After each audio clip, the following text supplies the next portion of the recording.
Bien, hermanos, Dios les bendiga. Contento de estar de nuevo con ustedes. Voy a poner eso por acá.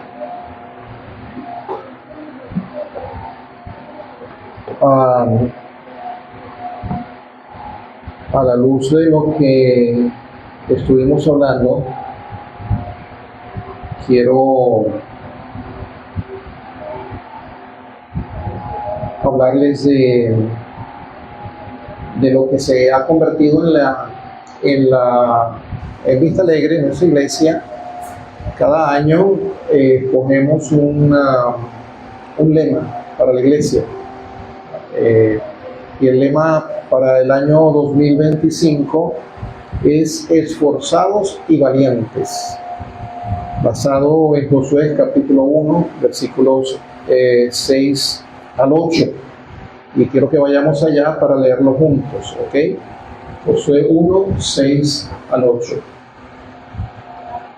que dice así, ¿ya están allí?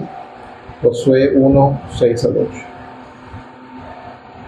Dice así: esfuérzate y sé valiente, porque tú repartirás a este pueblo por heredad la tierra de la cual juré a sus padres que la daría a ellos.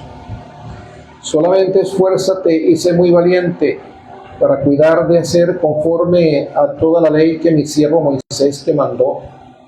No te apartes de ella ni a diestra ni a siniestra, para que seas prosperado en todas las cosas que emprendas. Nunca se apartará de tu boca este libro de la ley, sino que de día y de noche meditarás en él, para que guardes y hagas conforme a todo lo que en él está escrito, porque entonces harás prosperar tu camino y todo te saldrá bien. Perdón. Bueno, hermano, mire, no podemos vivir de la manera que Dios espera de nosotros si nuestros corazones y mentes están gobernados por el temor. Yo creo que todos los presentes, cuando demos cuenta ante Dios de cómo cómo usamos nuestros talentos y recursos, esos talentos y recursos que el Señor puso a nuestra disposición, de cómo cada uno de nosotros invirtió su vida, sabiendo que no podremos revertir el tiempo perdido, porque ya en ese momento estaremos en el cielo delante de la presencia del Señor, y que ya no podremos hacer nada para cumplir la misión que nos fue encomendada. Ya en el cielo no podemos cumplir con la gran comisión. Entonces, cuando estemos allá, lo que va a ocurrir en muchos creyentes es que se avergonzarán y desearán haber actuado creyendo que Dios es veraz, de que lo que Dios dice en su palabra es cierto, convencidos que pudimos haber actuado con la certeza del cumplimiento de todas y cada una de las promesas de Dios, la certeza de lo que se espera, la convicción de lo que no se ve, convencidos que su promesa de estar con nosotros hasta el fin del mundo era cierta. Ya estaríamos en el cielo, ya estaremos en el cielo. Allá estaremos convencidos de que esa promesa es cierta. El asunto es que posiblemente para muchos cristianos mientras viven aquí en la tierra, dudan de que eso sea una realidad. Y entonces, allá llegaremos al convencimiento de que debimos haber actuado de acuerdo a esa convicción de que Dios es veraz. Yo recuerdo cuando los discípulos del Señor tomaron una barca al mando del Señor Jesús para llegar a la otra ribera del mar de Galilea. Digo, no al mando él en el barco, sino que estando en tierra, el Señor Jesucristo les dijo a ellos que agarraran una barca y se fueran al otro lado del mar de Galilea. El mar de Galilea no es un mar, es un lago, pero bueno, ellos le llaman mar. Eran 12 hombres. ¿Cuántos somos aquí? 1, 2, 3, 4, 5, 6, 7, 8, 9, 10, 11 y 12. Qué casualidad, somos 12. Pero de todos esos 12 hombres, sí, porque ellos mientras estaban montados en la barca, se apareció el Señor Jesucristo caminando sobre el agua. Ellos se espantaron, dice ese pasaje de la Escritura, se espantaron creyendo que era un espíritu. Sí, no sé, una aparición, una cosa. Y entonces, de todos los 12, uno solo de ellos tuvo la osadía, tuvo el denuedo, tuvo el arrojo, tuvo el valor, tuvo la locura de pedirle al Señor le permitiera caminar como Él sobre las aguas e ir a su encuentro. A lo que el Señor, en respuesta inmediata, le dio una orden, solo una palabra. Él pidió, Señor, ¿verdad? Si eres tú, déjame ir donde estás hoy, déjame caminar sobre el agua y acompañarte donde tú estás. Y el Señor le da una sola palabra, le da una sola orden y le dice, ven. Lo que ese día fue posible para Pedro al mandato del Señor, era también posible para el resto de los discípulos. ¿Sale cabeza? Ellos solamente tenían que pedir la misma cosa. Pero todo fue silencio en la barca. Un silencio sepulcral. Ninguno de ellos dijo absolutamente nada. Ninguno de ellos dijo, yo también quiero, Señor, sí, ¿verdad? ¿Verdad? No es como los muchachos en el colegio, ¿verdad? Dice, amor, un niño es verdad, yo tengo aquí chupeta para el muchacho que, verdad, más intervenga, y todos comienzan, yo quiero, ¿verdad? Pero no, sí, ninguno de ellos dijo, Señor, yo también, como si él puede caminar, yo también quiero caminar, sino que los discípulos, lo que pasó ese día, ellos se aferraron a la razón. ¿Qué dice la razón? Tú no puedes caminar sola, ¿no? ¿Cierto o no es cierto? Ellos se aferraron a lo convencional, a lo que es natural. Ellos se aferraron a la lógica. Ellos se aferraron a las estadísticas. Nunca antes alguien ha caminado sobre el agua, pues no creo que alguien hoy o en el futuro vaya a caminar sobre el agua.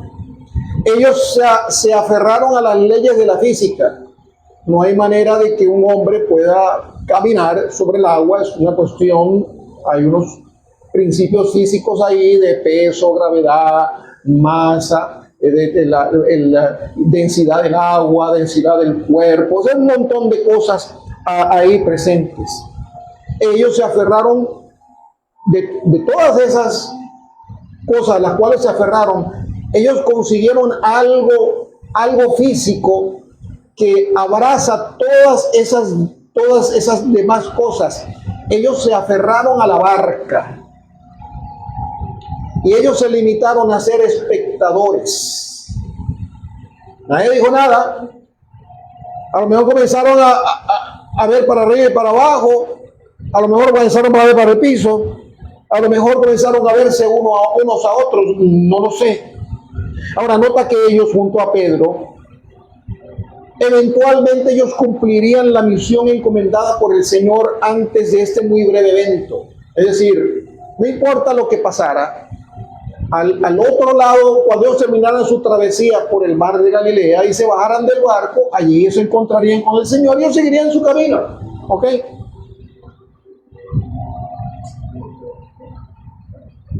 Pero uno solo entre ellos, a partir de ese día, sería diferente.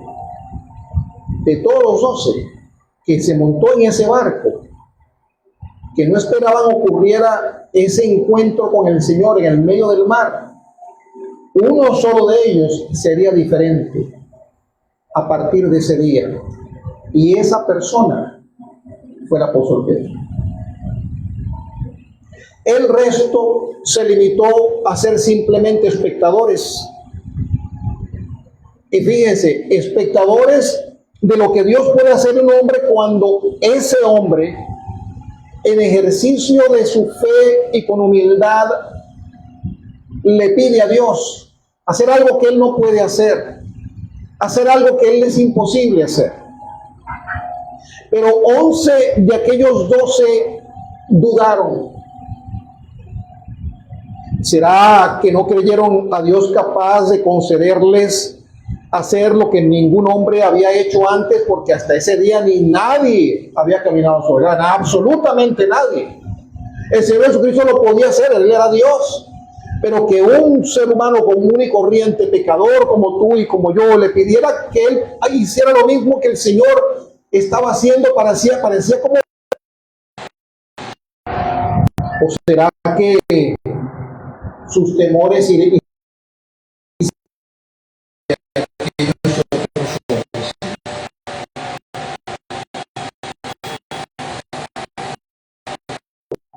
son mutuamente exclusivos? Es decir, donde está uno presente, no puede estar el otro. O hay fe y temor a la misma vez. No puede haber temor y fe a la misma vez. Así que ellos, esos 11 discípulos, abrazados a su temor,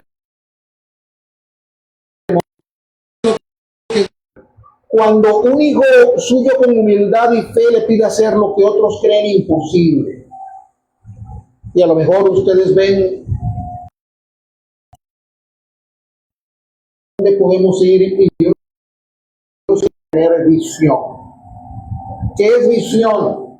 Bueno, visión tiene mucho que ver con sueños. Digo, no soñamos, pero ver hecho una realidad. Ahora, soñar no cuesta nada, soñar es gratis, entonces podemos soñar todo lo que queramos.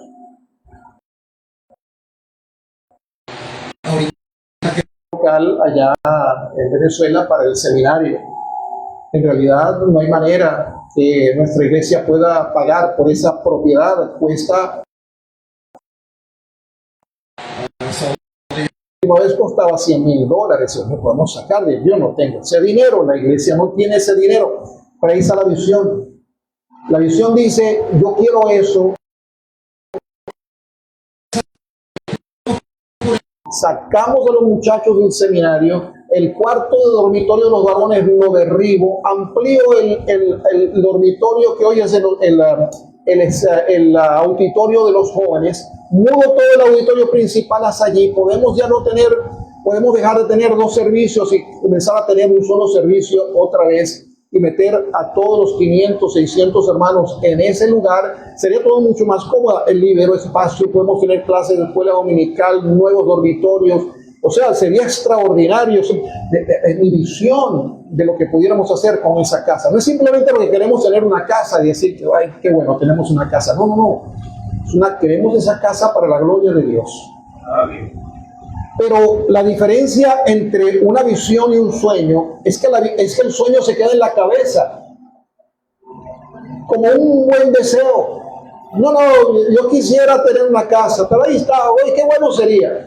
¿Qué te parece, pastor Carlos Eduardo? ¿Te parece bueno que sería maravilloso si pudiéramos tener esa casa? Y el pastor Carlos Eduardo me diría, sí, pastor, sería maravilloso.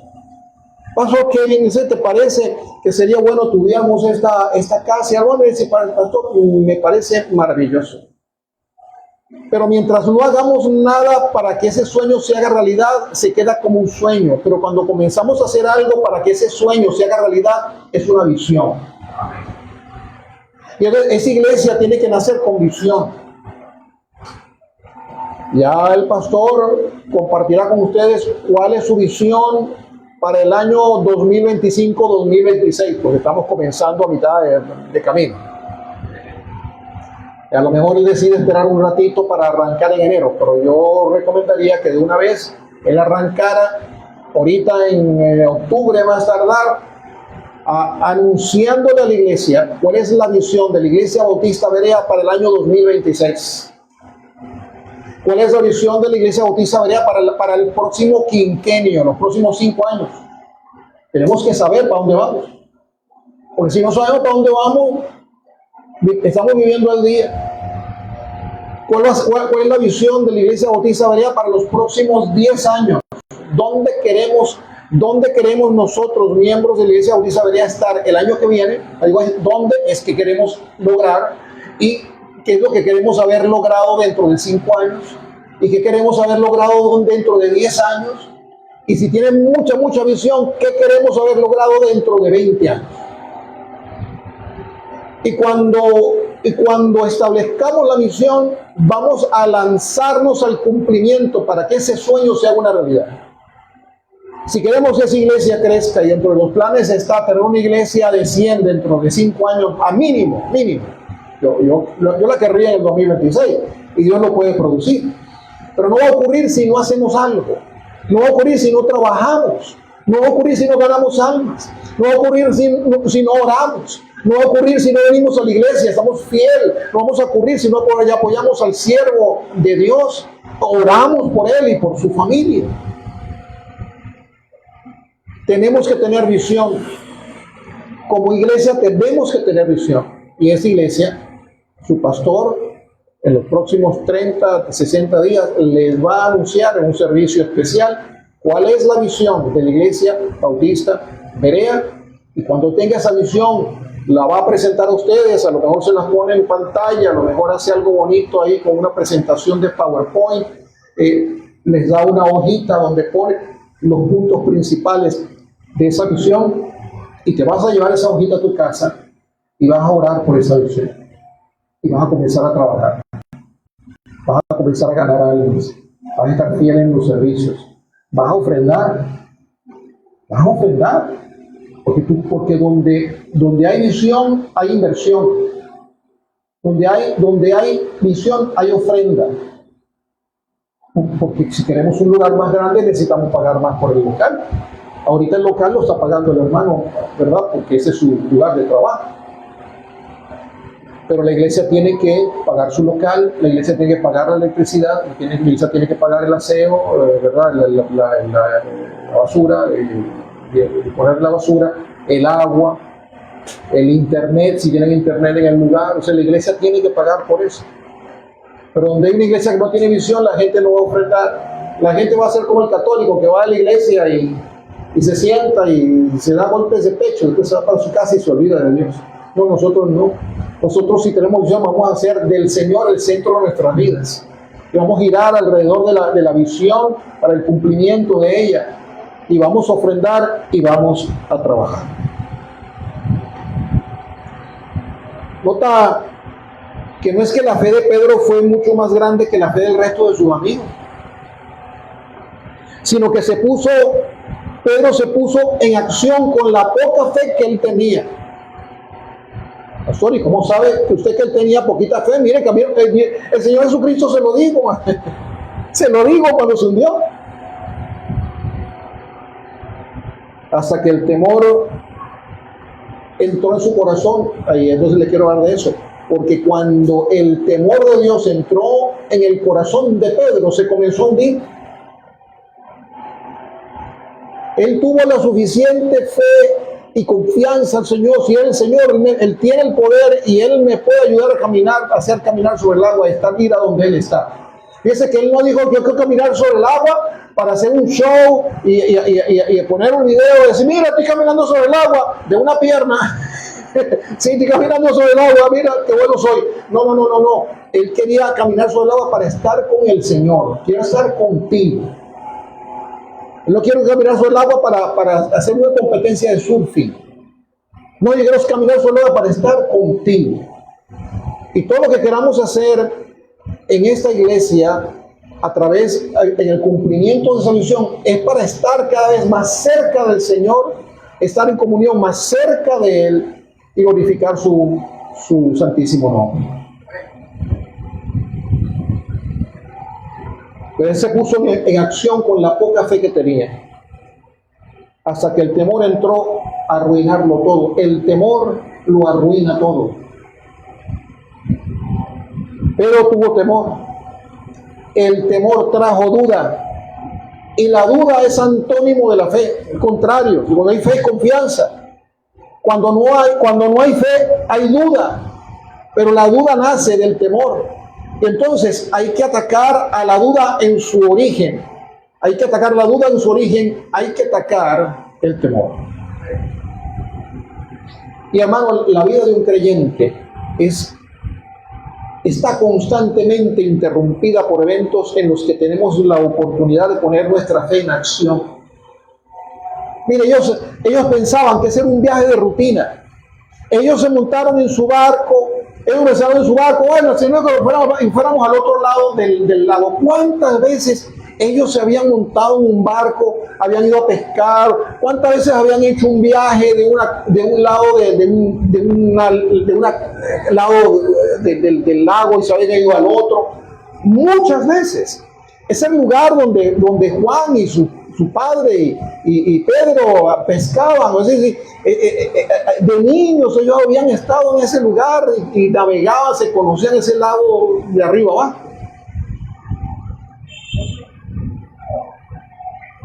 Y así nosotros estamos en nuestra vida común, y va a ocurrir algo, fíjate, en algún momento va a ocurrir algo, en la vida de esta iglesia, en tu vida privada, en tu vida cotidiana, desplazándote del punto A al punto B, como ellos se estaban desplazando del punto A al punto B, pero en el medio, en algún lugar de ese trayecto entre el punto A y el punto B va a pasar algo. Yo no sé qué va a ser.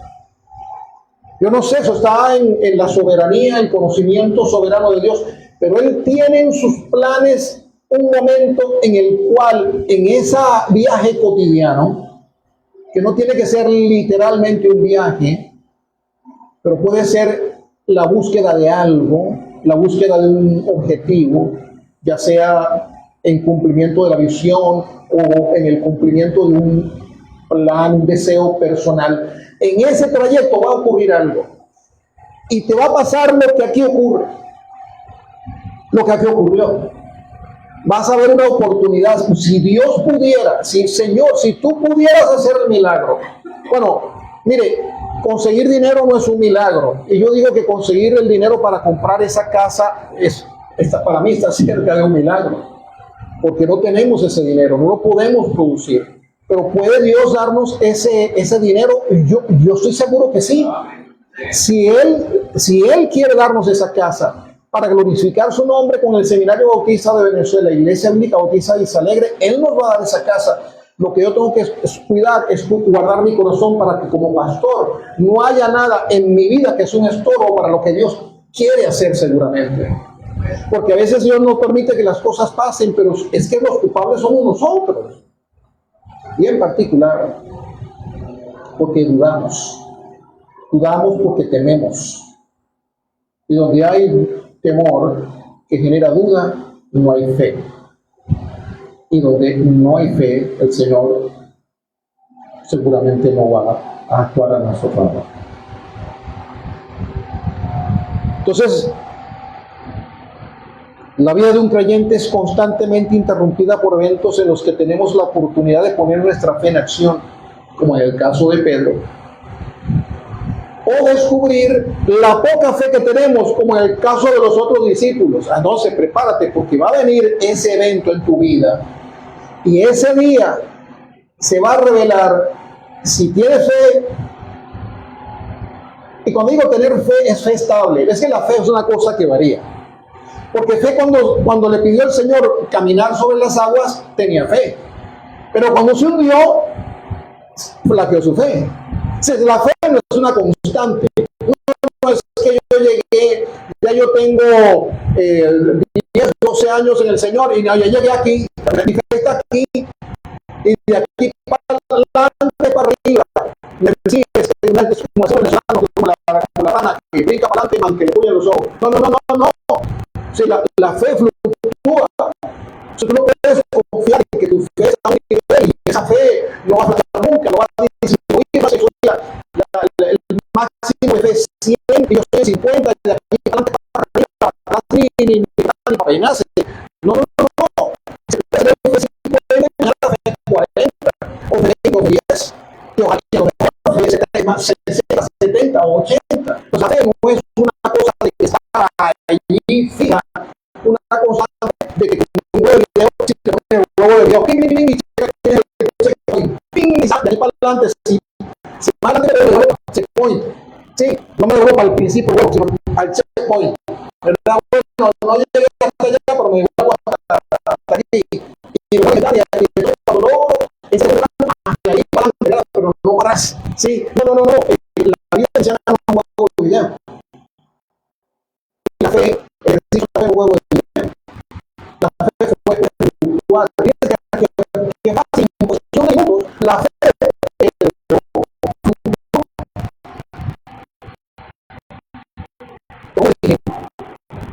va a un momento en el cual Dios va a dar esa oportunidad de poner tu fe en acción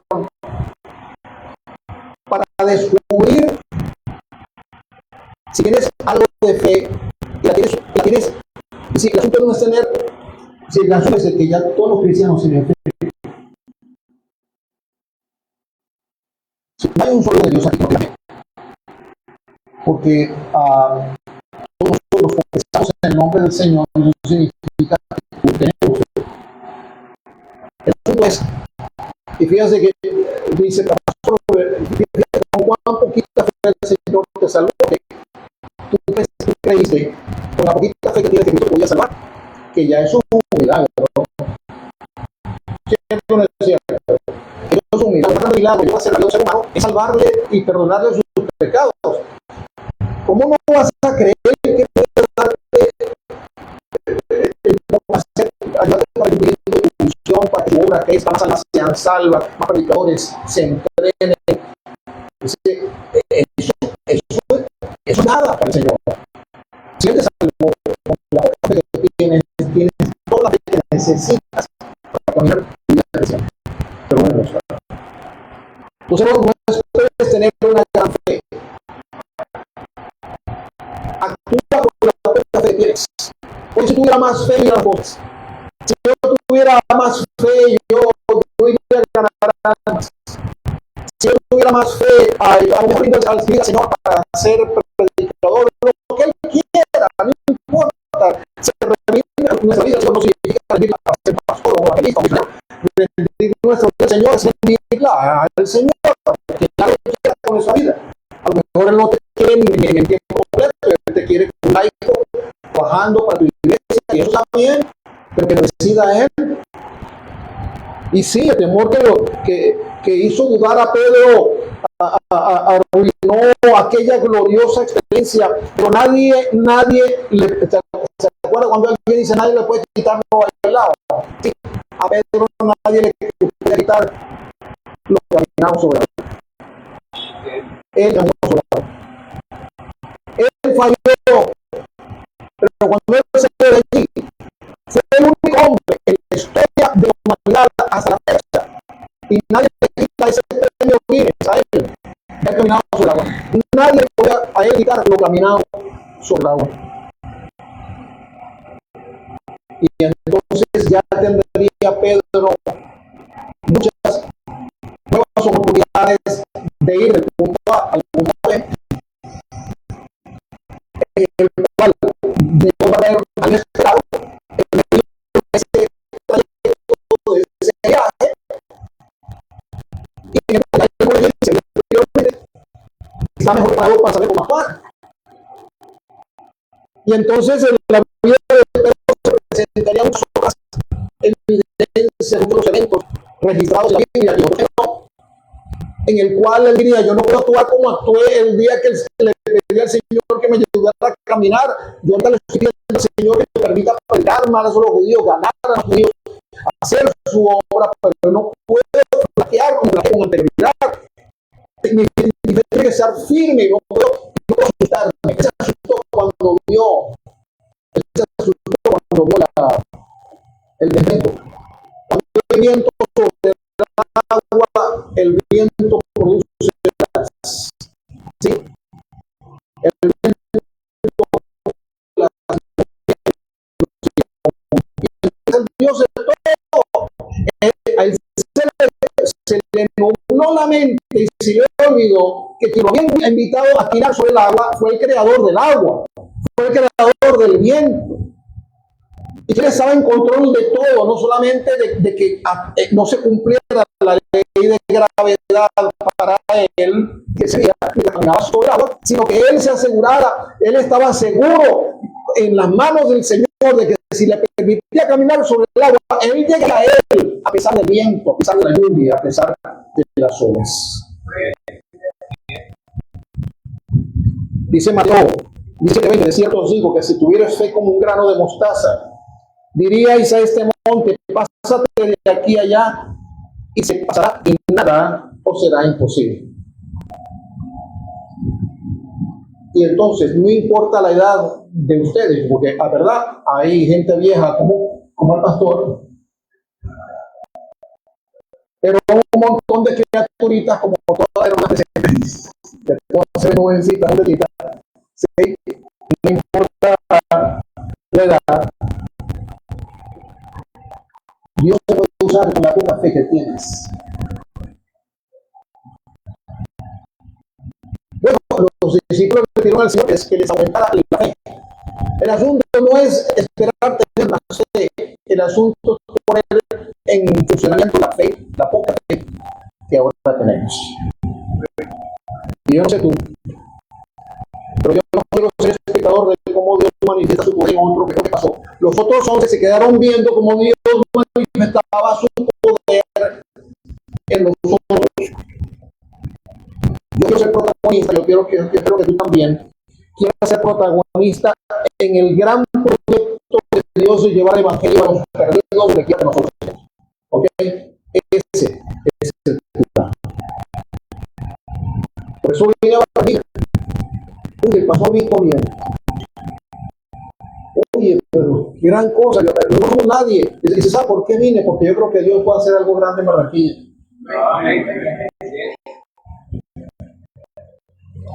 Porque pasé por ahí un montón de iglesias y no vi ninguna iglesia que pareciera predicar el evangelio de manera correcta. Porque el muchacho que nos trajo un buen muchacho, buen muchacho. No duda su salvación, pero está pensando en otras cosas.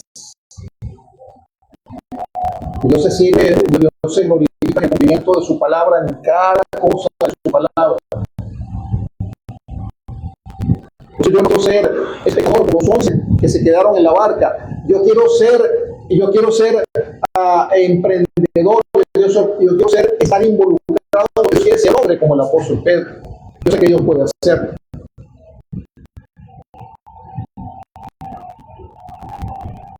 Es la fe que necesitamos para creer que Dios puede levantar una nueva obra en Barranquilla.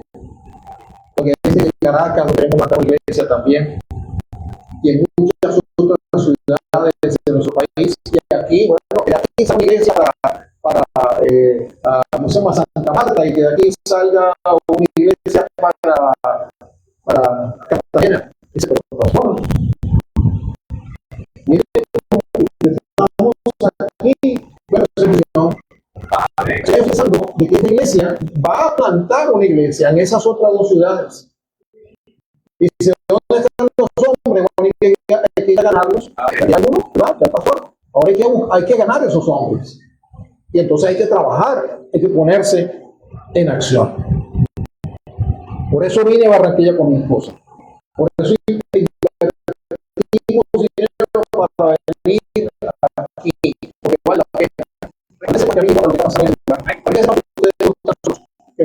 nosotros oramos por ustedes, que nosotros deseamos invertir en esa obra aquí en Barranquilla y vamos a estar apoyando al pastor con nuestras oraciones y también con nuestros recursos.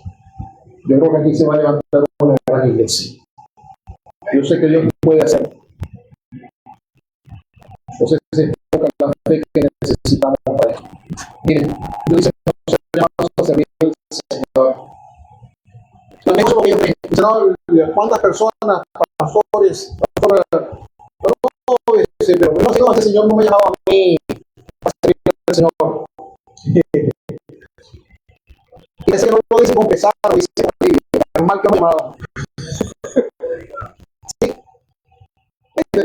Es cierto. El Señor me ha llamado, menos mal que no me ha llamado. Y con la convicción de que eso no va a cambiar nunca. Es que no me ha llamado, y bueno, como me ha llamado ahora, no va a llamar jamás.